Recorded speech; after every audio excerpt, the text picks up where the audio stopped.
తాను ఎవరిని ఆదుకోదలుచుకున్నాడో వాడిని ఆదుకోవడానికి తను తాను ప్రత్యక్షం చేసుకోగలడు. అందుకే భారతీయ సంస్కృతి గొప్ప మాట చెప్తుంది, భగవంతుడికి రూపము లేదు కానీ రూపము ధరించలేడు అనకూడదు అంటుంది. ఇక్కడ చాలా జాగ్రత్తగా విన్నాం కదా, భగవంతుడు రూపము లేదు, యాజ్ నో ఫార్మ్ ఒప్పుకుంటాం. కానీ సర్వశక్తిమంతుడైన భగవంతుడికి రూపం లేదు కానీ భక్తులను అనుగ్రహించడం కోసం ఏ రూపమైనా ధరించగలడు. ఇది సంస్కృతి చెప్తున్న గొప్ప విషయం.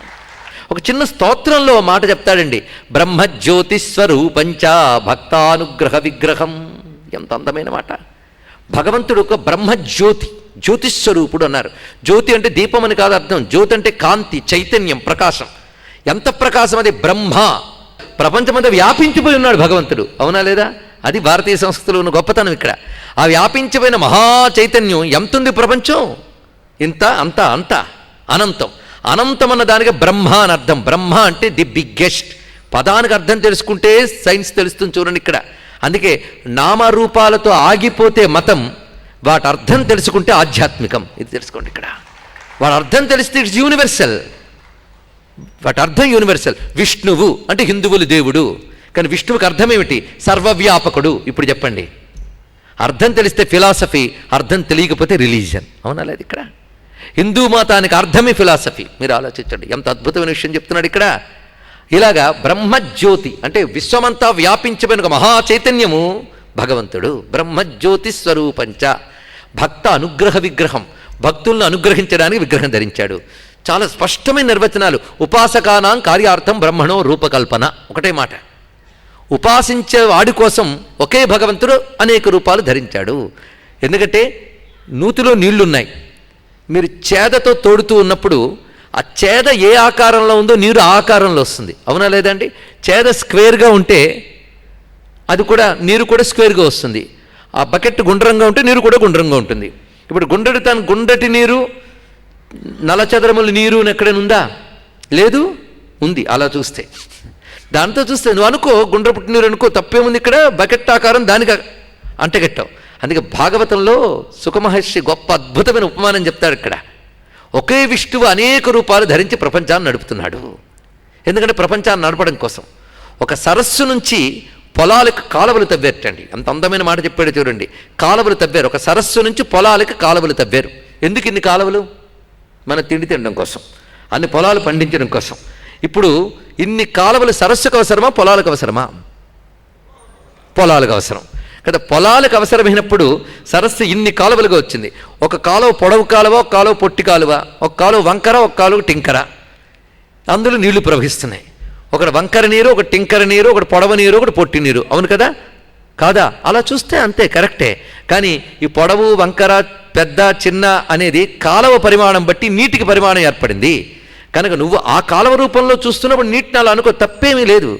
కానీ ఆ సరస్సులో నీరే ఇన్ని కాలవల్లో ఇన్ని రూపాలతో కనబడుతుందని ఎరుక ఎలా ఉండాలో, ఒకే పరమాత్మ ఇన్ని దేవతలుగా మనల్ని అనుగ్రహిస్తున్నాడన్న జ్ఞానం అలా ఉండాలి అన్న. విగ్రహారాధన విషయం కూడా తెలియాలి. అందుకే స్వామి వివేకానంద చెప్పిన ఒక విషయం ఇప్పుడు గుర్తొస్తుంది.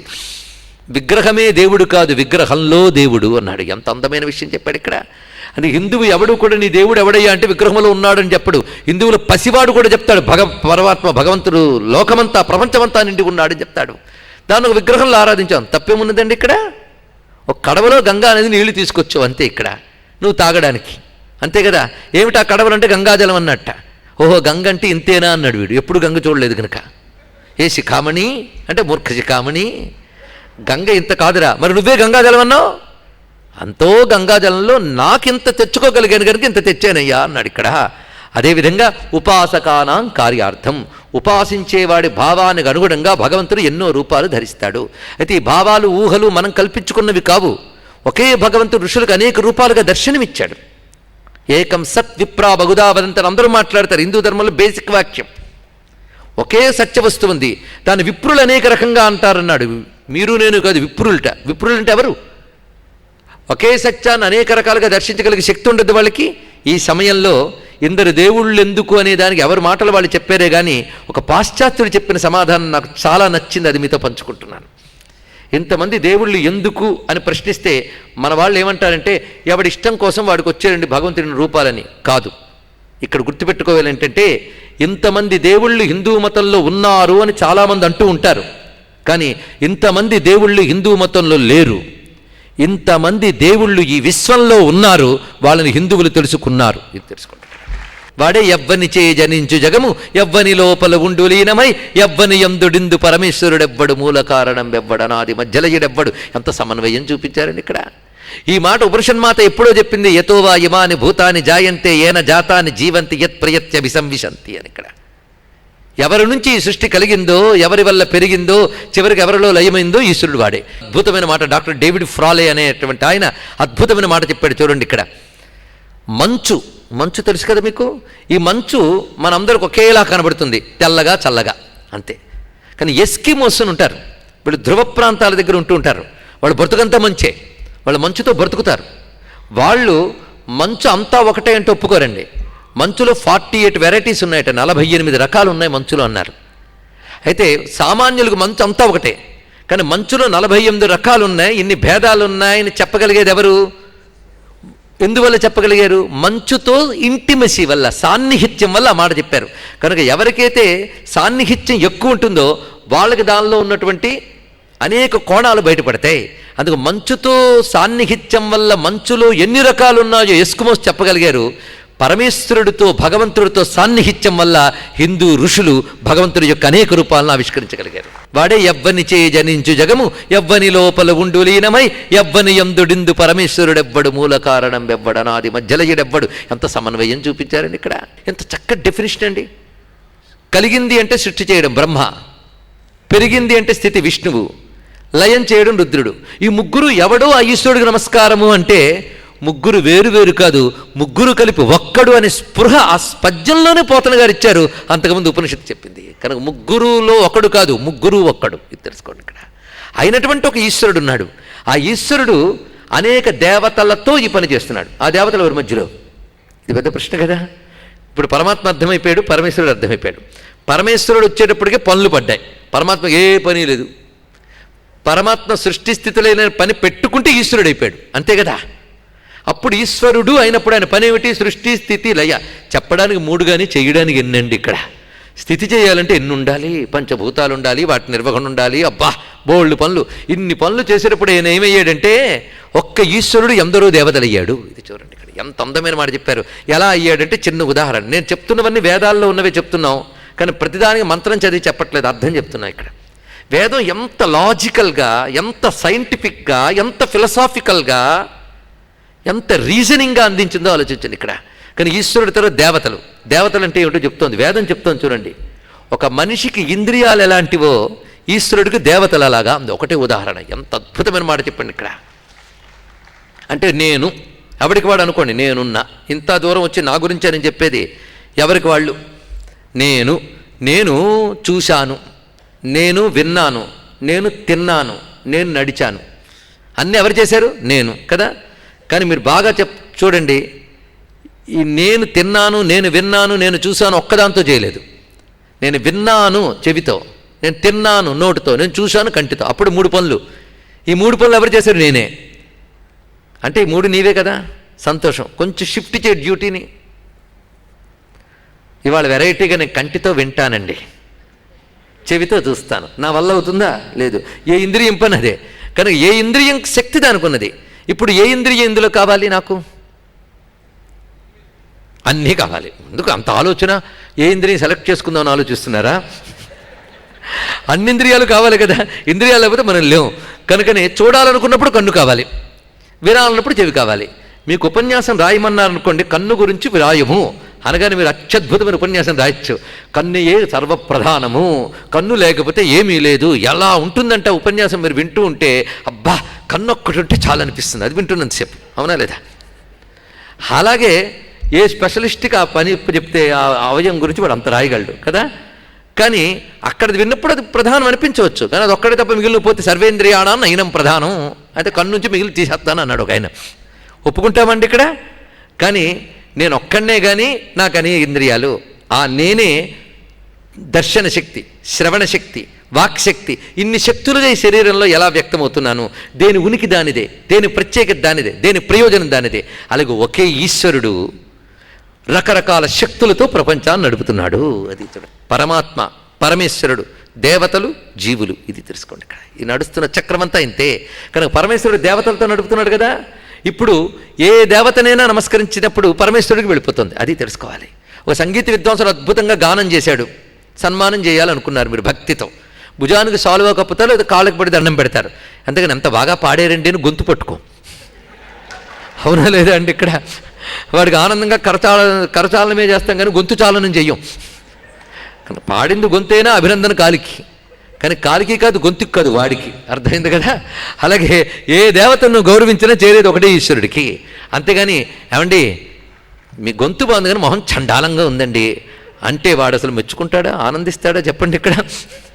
అలాగే ఒక పొగిడి మరొకసారి తిడితే ఎవరికి వెళ్తుంది ఇక్కడ? అందుకే హిందూ ధర్మంలో గొప్పతనం ఏంటంటే నీవు నీ ఇష్టదైవాన్ని నీ పద్ధతిలో ఆరాధించుకుంటూ ఇతరులను కూడా అదే విధంగా గౌరవించడం నేర్చుకో.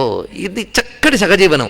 అది ఉన్నది కనుక హిందూ ధర్మం బ్రతకగలిగింది. కనుక హిందూ ధర్మంలో ప్రధానంగా ఏ మతం చెప్పినట్టే ఈశ్వరుడు, జగత్తు, జీవుడు అని చెప్తూ ఆ ఈశ్వరుడు, పరమాత్మ, దేవతలు అనే అంశాన్ని మనం ప్రస్తావన చేసుకున్నాం.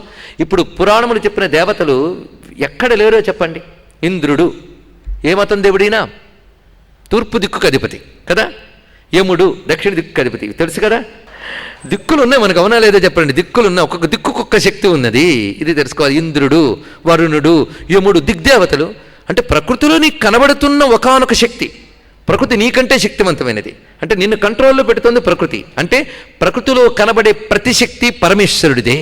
స్వామి రూపు మార్చుకోలేదు, అర్జునుడు చూపు మార్చాడు. ఇది చూడండి, ఇక్కడ దృష్టిని మార్చాడు. ఇక్కడ అంటే నేను విశ్వరూపుణ్ణి, కానీ నీకు అది చూసే దృష్టి లేదు.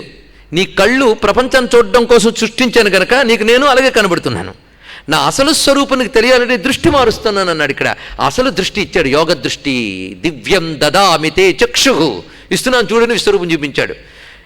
ఏదో ఒక పుస్తకం చదివి కాకుండా గురువుల దయ వల్ల హిందూ ధర్మంలో ఉన్న అన్ని ప్రధాన గ్రంథములు వారి శిక్షణలో చదువుకున్న ఒకానొక సంస్కారంతో సవినయంగా మీకు చెప్తున్న అంశం ఏంటంటే విశ్వరూపం అనే కాన్సెప్ట్ ప్రతి పురాణంలో కనబడిందండి. ఉదాహరణకి దేవీ భాగవతంలో అమ్మవారి విశ్వరూపం ఉంది, అత్యద్భుతం. అలాగే శివపురాణంలో శివుడి విశ్వరూపం ఉంది, పద్మపురాణంలో శివుడి విశ్వరూపం ఉంది, గణేశ పురాణంలో గణపతి విశ్వరూపం ఉంది. ఆశ్చర్యం వేస్తుంది ఏమిటో. అలాగే పద్మపురాణంలో రామచంద్రమూర్తి విశ్వరూపం చూపిస్తాడు. ఇన్ని రకాల విశ్వరూపాలు. అంటే రాముడిది ఒక విశ్వం, శివుడిది ఒక విశ్వం, అమ్మవారిది ఒక విశ్వం. ఎన్ని విశ్వాలు ఉన్నాయా? కొంచెం ఆలోచించండి. ఎందుకంటే ఆలోచించే వాళ్ళకి పనికొచ్చే మతం పేరు హిందూ మతం. తెలుసుకోండి ఇక్కడ. అంటే హిందూ మతం full of knowledge, knowledge, knowledge, knowledge. Hindu మతం జ్ఞానం, జ్ఞానం, జ్ఞానం. గుడ్డిగా నమ్మి అనుసరించు అని ఇప్పుడు హిందూ మతం చెప్పదు. దృఢంగా ఆలోచించి అనుసరించు అని చెప్తుంది. ప్రపంచం మొత్తం మీద ఆలోచనకి, తర్కానికి చోటునిచ్చే మతం పేరు హిందూ మతం. తర్కం ఆలోచించి చెప్తుంది. ఇక్కడ చెప్పిందంతా ఆలోచించండి, ఒక్కసారి ఆలోచించండి, ప్రశ్నించండి, గ్రహిద్దాం, పరిశీలిద్దాం. విశ్వరూపాలు ఎన్నున్నాయా? అమ్మవారిది ఒక విశ్వరూపం, శివుడిదో విశ్వరూపం. ఇదేమిటండి? అసలు విశ్వాలు ఎన్నున్నాయి? విశ్వం ఎప్పుడూ ఒకటే. పురుష సూక్తం వర్ణించిన, మీరు విష్ణు శాస్త్రం వర్ణించిన భూపాదౌ యస్య నాభిర్వియదశరణలశ్చంద్ర సూర్యౌ చ నేత్రే కర్ణాభాషాస్యరౌద్యౌర్ ముఖమిదహనో యస్య వాస్తేయమబ్ధి అంతస్థం యస్య విశ్వం సురనరఖగో భోగి గంధర్వదైత్యైః చిత్రం రమ్యతే తం త్రిభువనవపుషం విష్ణుమీశం నమామి. ఎంత అందంగా చెప్పానండి ఇక్కడ. భూమి పాదం, ఎక్కడో కనబడిన దివి ఆయన శిరస్సు, నాభి అంతరిక్షం, ఆ ఊపిరి ఆయన ఊపిరి వాయువు. ఈ ఒక్కసారి కాన్సెప్ట్ విన్నాక బయట ప్రపంచంలోకి వెళితే సూర్యుడు ఆయన కన్ను, అవునా లేదా? ఇప్పుడు ఇది ఒక్కసారి విశ్వరూపం విష్ణు శాస్త్రం చదివి నిజంగా మన హృదయంతో చదివితే బయటికి రాగానే, సూర్యుడు కనబడగానే విష్ణు మనం చూస్తున్నాడని ఫీలింగ్ రావాలా లేదా?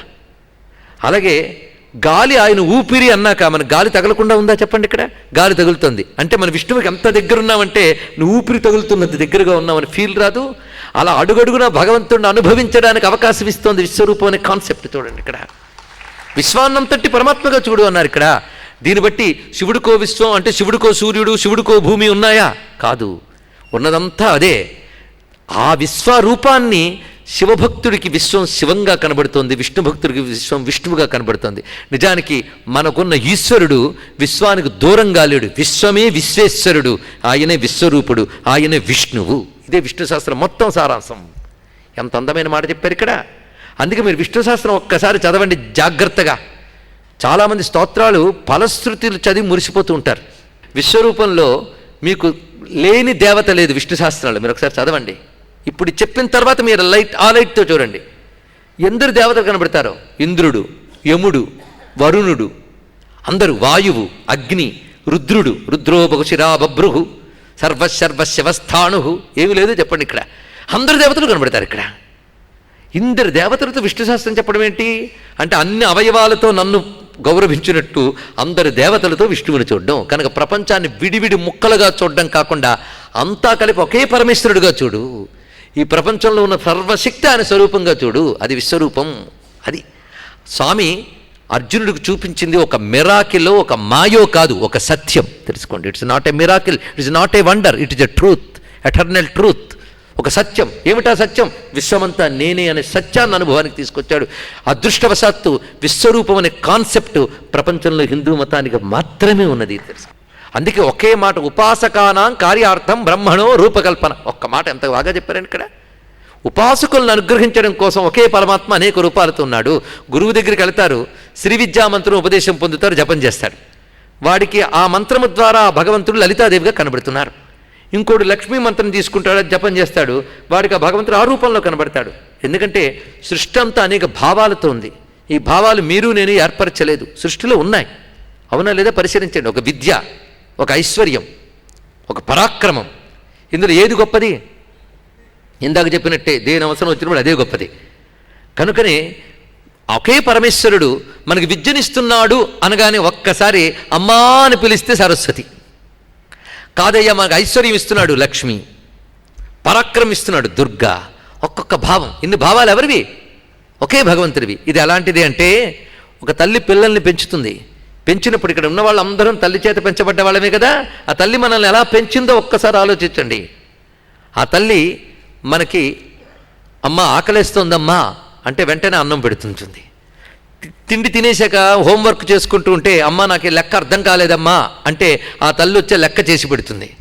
ఇందాక అన్నం పెట్టిన అమ్మ ఇప్పుడు ఎలా మారిపోయింది? చదువు చెప్పే అమ్మగా మారిపోయింది కదా.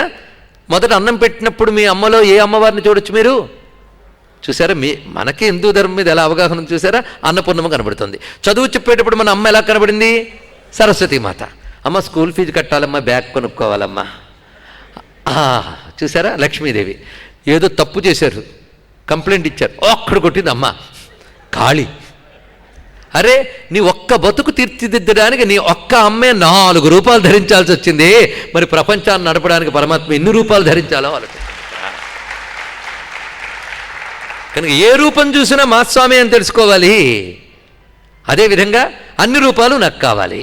అందుకే భగవంతుడి ముందు నిలబడి, స్వామి నీకెందుకయ్యా ఇన్ని రూపాలు అంటే, నాయన నీకెన్ని అవసరాలో నాకన్ని రూపాలు అంటాడు పరమాత్మ. తెలుసుకోండి. ఇక్కడ ఇవాళ మనం హిందూ ధర్మం యొక్క నిర్వచనం చెప్పుకున్నాం. హిందూ ధర్మం యొక్క కాన్సెప్ట్లో పరమాత్మ, పరమేశ్వరుడు, దేవతలు, జీవులు అనే అంశం గురించి ప్రస్తావన చేసుకున్నాం. అదేవిధంగా భిన్న భిన్నముగా కనబడుతున్న ఏకత్వాన్ని ఎలాగ అవగాహన చేసుకోవాలో చెప్పుకుంటున్నాం. అలాగే స్వర్గము నరకము కాకుండా మోక్షం అనేది ఒకటి ఉన్నది. మోక్షము అనగా పరమాత్మను అనుభవించడం. మోక్షానికి బంధానికి డెఫినేషన్ ఒక్క మాటలో చెప్పాలంటే, భగవంతుడి వల్ల పనిచేస్తున్న ప్రపంచాన్ని చూస్తూ ఈ ప్రపంచమే సత్యం అనుకుని దీనిలో తిరిగితే బంధం. కానీ ప్రపంచమంతా పరమాత్మే అని తెలుసుకుని పరమాత్మతో అనుబంధం ఏర్పరచుకుంటే మోక్షం. అందుకే ప్రపంచంతో తాదాత్మ్యము బంధము, పరమాత్మతో తాదాత్మ్యము మోక్షము. ఆ మోక్షం అనుభవించితే స్వర్గము నరకము అన్ని ప్రపంచంలోవే. అవి నీకు తెలియదు కానీ పైన ఉన్నాయి, అవి కూడా ఉన్నాయి. నేను వెళ్ళలేదు కానీ అమెరికా ఉంది, నేను వెళ్ళలేదు కానీ ఇంగ్లాండ్ ఉంది. అలాగే నేను వెళ్ళకపోయినా అమెరికా స్వర్గము ఉంటుంది, నరకం ఉంటుంది. కానీ స్వర్గము నరకము కూడా ప్రపంచమే, అంతా కలిపి మా పరమేశ్వర స్వరూపమే అని పరమాత్మ దృష్టి కలిగితే స్వర్గము నరకము ఈ లోకము ఏదీ లేకుండా మనస్సు పరమాత్మతో ఐక్యమైపోతుంది. ఐక్యం పేరు మోక్షం. అందుకే భగవంతుడు ఐక్యమయ్యేడు అని మాట మనకు అంటాం. ఈ మాట దయచేసి అడుగుతున్నాను, ప్రపంచంలో ఇంకెక్కడైనా కనబడుతుందా? సర్వవ్యాపకమైన బ్రహ్మతో ఐక్యమైపోడు. ఎంత అందమైన మాట. దాని పేరు మోక్షం. అది తెలుసుకోలేకపోతే బంధం. ఐక్యం కానంత వరకు జన్మలు ఎత్తుతూనే ఉండాలి. ఒకే ఈశ్వరుణ్ణి ఆయా దేవతా భక్తి కలిగిన వారు ఆయా రూపాలతో ఉపాసిస్తున్నారు. ఎలా ఉపాసించినా చేరేది ఒకే తత్వము అనేటువంటి ప్రధానమైనటువంటి అంశం హిందూ ధర్మానికి ప్రాణం. అది మర్చిపోకుండా హిందువులు జీవించవలసిన అవసరం ఉన్నది. ఇది చాలా ప్రధానమైన అంశం. అందుకే శైవ, వైష్ణవ, శాక్తేయ, సౌర, గాణపత్య, స్కాంద అనే 6 మతములు ఏవైతే ఉన్నాయో 6 మతములు వేరువేరుగా బయటికి కనబడవచ్చు. కానీ 6 మతముల యొక్క మూల స్వరూపం మాత్రము వేదమే. ఎందుకంటే 6 వేదాన్నే ప్రమాణంగా తీసుకుంటున్నారు. కనుకనే మీలో ఇంతమంది దేవుళ్ళు ఎందుకు అంటే, అంతమంది దేవుళ్ళు ఎందుకు నేను వివరంగా మనం చెప్పుకున్నాం వైజ్ఞానికమైనటువంటి తార్కికమైన అంశాలతో. సనాతన హైందవ ధర్మం ఒక పెద్ద వృక్షం లాంటిది. ఈ వృక్షంలో 6 కొమ్మల వంటివి 6 మతాలు. వీటి షణ్మతములు అని అంటారు. హిందూ ధర్మం ప్రధానంగా షణ్మత స్వరూపమైనది. ధర్మము మతము అని 2 ఇప్పుడు మాటలు మళ్ళీ వచ్చాయి. నిజానికి ధర్మము మతము ఒకే అభిప్రాయంలో మాట్లాడుతున్నాం మనం. నిఘంటువుల్లో మతం అనే శబ్దానికి అర్థం ఏమి ఇచ్చాడంటే అభిప్రాయం, అర్చన, జ్ఞానము అని 3 అర్థాలు చెప్పాడు మతం అనే శబ్దానికి. కనుక హిందూ మతము అన్నప్పుడు మనం హిందూ ధర్మములో ఉన్నటువంటి ఒకనొక అభిప్రాయము అని చెప్పుకోవచ్చు, జ్ఞానము అని చెప్పుకోవచ్చు, అర్చనా పద్ధతి అని కూడా చెప్పుకోవచ్చు. కానీ మత శబ్దానికి ఇంత విస్తారమైన అర్థం మనం తీసుకుంటూ ఈ మతములు 6 ఉన్నాయి మనకి. శివుణ్ణే ఉపాసిస్తే శైవం, విష్ణువునే పరదైవం అనుకుంటే వైష్ణవం, శక్తిని పరదైవం అనుకుంటే శాక్తేయం, గణపతిని పరదైవం అనుకుంటే గాణపత్యం, సుబ్రహ్మణ్యుని పరదైవతం అనుకుంటే స్కాందము, సూర్యుణ్ణి పరబ్రహ్మ అనుకుంటే సౌరము. ఇవి 6 మతాలు. ఈ 6 మతాలకి ఆగమ మతాలని పేరు. హిందూ మత స్వరూపం చెప్తున్నాం ఇక్కడ. నిగమం, ఆగమం అని 2 భాగములు ఉన్నాయి హిందూ ధర్మంలో. నిగమం అంటే వేదం, ఆగమం అంటే మంత్రశాస్త్రం. ఈ మంత్రశాస్త్రాల్లో దేవతలను ఉపాసించే పద్ధతుల్ని చెప్పేదానికి ఆగమం అని పేరు. ముందు హిందూ ధర్మంలో ఉన్న గ్రంథములు ఏంటో మనకు తెలియాలి కదా. నిన్న మనం చెప్పుకున్న దాంట్లోనే వేదములు, పురాణములు, ఇతిహాసములు, ధర్మశాస్త్రము, మంత్రశాస్త్రము, యోగశాస్త్రము, జ్యోతిష్ శాస్త్రము, వైద్యశాస్త్రము ఇన్ని కలబోసి హిందూ ధర్మం ఏర్పడింది. అలా మనం పరిశీలించినట్లయితే ఇప్పుడు ప్రధానంగా మనకి లోకంలో కనబడుతున్న హిందూ మత స్వరూపం అర్థం చేసుకోవాలంటే నిగమం, ఆగమం అని 2 భాగాలు చేసుకోవాలి ఇక్కడ. ఆగమము అంటే మంత్రశాస్త్రములు. శివుణ్ణి ఏ విధంగా ఆరాధించాలి, ఎన్ని ఉపాసనలు ఉన్నాయి, ఎన్ని మంత్రాలు ఉన్నాయి, మంత్రానికి యంత్రం ఏమిటి, దాని విగ్రహం ఏమిటి, దాని స్వరూపం ఏమిటో తెలియజేసే గ్రంథాల పేరు శైవాగమాలు. విష్ణువుని ఎలా ఆరాధించాలి, ఆయన ఆలయాలు ఎలా నిర్మాణం చేయాలి, ఆయన యంత్రం ఎలా ఉంటుంది, ఆయన స్వరూపం ఎలా ఉంటుంది, ఎలాంటి నియమాలు పాటించాలో చెప్పేదాని పేరు వైష్ణవాగమం. అదేవిధంగా శక్తిని ఉపాసించే పద్ధతుల్ని తెలియజేస్తూ మంత్ర, యంత్ర, విగ్రహ ఉపాసన విజ్ఞానాన్ని చెప్పే గ్రంథం పేరు శాక్తేయం. అలా ప్రతి దేవతకు కూడా ఆగమాలు ఉంటాయి. ఈ ఆగమాలు 6. ఈ ఆగమాల మీద ఆధారపడి వచ్చిన మతములు 6 మతాలు. కనుకనే శైవ, వైష్ణవ, సౌర, స్కాంద, గాణపత్య ఇత్యాదులన్నీ 6 కూడాను ఆగమ మతములు అని పేరు వీటికి ఇక్కడ. ఇక నిగమం అంటే వేదం. వేదం ప్రకారంగా ఉన్నవాడు ఒకడే పరమేశ్వరుడు. ఆయన అనేక దేవతల రూపాలతో ప్రకృతిని శాసిస్తూ ఉంటాడు. కనుక దేవతలు అనగా ప్రకృతిని నిర్వహించే పరమేశ్వర శక్తులు. ఎక్కడెక్కడ మన సంపూర్ణమైన నిర్వచనాలు చెప్పుకుంటున్నాం, అది గుర్తుపెట్టుకోవాలి. దేవతలు అనగా ప్రకృతిని నిర్వహించే పరమేశ్వర శక్తులు. నేననే చైతన్యం నా ఇంద్రియాలను ఎలా నిర్వహిస్తోందో పరమేశ్వరుడు ప్రపంచమనే శరీరంలో బహుశక్తులను నిర్వహిస్తున్నాడు. ఆ శక్తులకి దేవతలని పేర్లు. అది మనం చెప్పుకుంటూ వేద ఉద్దేశం అది, ఆగమాల ఉద్దేశం ఇది. ఈ 2 తీర్థానికి తీర్థం, ప్రసాదానికి ప్రసాదం కాకుండా నిగమానికి ఆగమానికి సంబంధం ఉంది. అది తెలుసుకోవాలి ఇక్కడ. వేదములో ఏం చెప్పారో దానిని ఉపాసనలోకి తేవడం కోసం ఆగమం ఏర్పడింది. కనుక వేదములో చెప్పినది ఉపాసనా మార్గంలోకి తేవడం కోసం ఏర్పడింది ఆగమము. కనుక ఈ 6 మతాలు ఆగమ మతాలు అని పేరు ఇక్కడ. ఇది ఎవరి మతాన్ని వాళ్ళు పాటించవచ్చు. అదే సమయంలో ఇంకో మతాన్ని గౌరవించడం నేర్చుకోవాలి. అదే సత్సంప్రదాయం ఏమిటయ్యా అంటే మన సంప్రదాయంలో మనముంటూ ఇతర సంప్రదాయాన్ని గౌరవించడమే సత్సంప్రదాయం. ఇది గుర్తుపెట్టుకుంటే చాలు మనం ఇక్కడ. ఇది ఆగమాల్లో మనం గ్రహించవలసిన అంశం. ఈ 6 మతాలకి వేద ధర్మానికి ఉన్న అనుబంధం ఏమిటయ్యా అంటే వేదం చెట్టు లాంటిదైతే 6 మతాలు కొమ్మల వంటివి. ఇది అర్థం చేసుకోవాలి ఇక్కడ. చూసే దృష్టిలో తేడా ఉంటుందండి. ఒక ఆయన వచ్చి అబ్బా ఒక్క చెట్టు ఎంత బాగుందో అని దండం పెట్టాడు. ఇంకొక ఆయన వచ్చి ఎన్ని కొమ్మలో, ఎన్ని రెమ్మలో, ఎన్ని పళ్ళో అన్నాడు.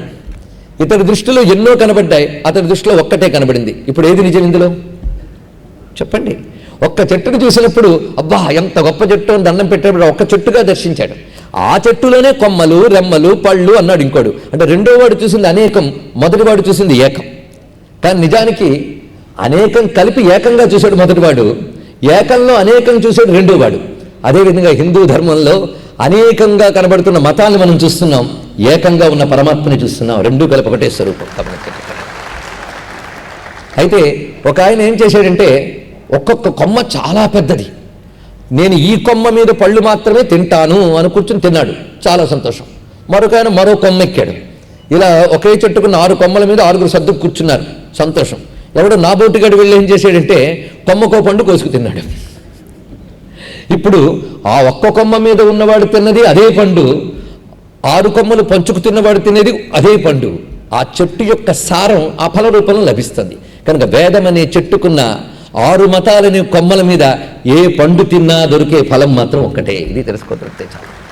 ఇప్పుడు హైందవ ధర్మం రక్షించడానికి కావలసినటువంటి సూత్రం ఇదే సమన్వయం, ఇదే సనాతనం. వేదం చెప్పినది ఇది. అందుకు వేదంలోకి ఒక్కసారి వెళితే నువ్వు ఏ దైవాన్ని ఉపాసిస్తున్నావు ఆ దైవాన్ని సర్వదేవతా స్వరూపంగా ఉపాసించు, అంతే వేదం చెప్పింది, ఇంకోటి కాదు. అందుకు వ్యాస భగవానుడు ఏం చేశాడంటే ఏ దేవతా భక్తులకి ఆ దేవతపై నిష్ఠ కలగడం కోసం ఆ దేవతే పరమము, ఆ దేవతే సర్వదేవతలకి మూలము అని చెప్తాడు. ఆ చెప్పడం వల్ల వాళ్ళు ఆ ఇష్టదేవతను ఆ దృష్టితో చూడాలి. అందుకే ఒకే వ్యాసుడు శివపురాణాన్ని అందించాడు, విష్ణు పురాణాన్ని అందించాడు, సౌర పురాణాలను అందించాడు, గణపతి పురాణాలను అందించాడు, స్కాందం అందించాడు. వేదము చెప్పిన పద్ధతులన్నీ తీసుకొచ్చి అందించాడు పురాణాల రూపంలో వ్యాస భగవానుడు. ఆయన హృదయం కూడా ఒక్కటే, ఏకత్వాన్ని దర్శించు అని ఇక్కడ అర్థం.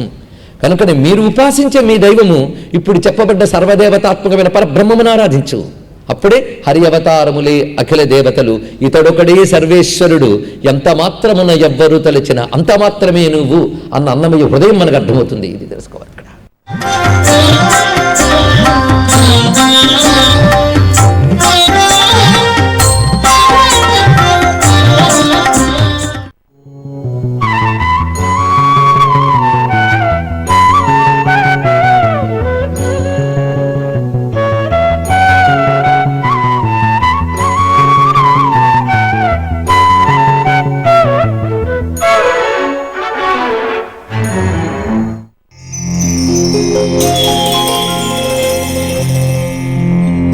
Thank you.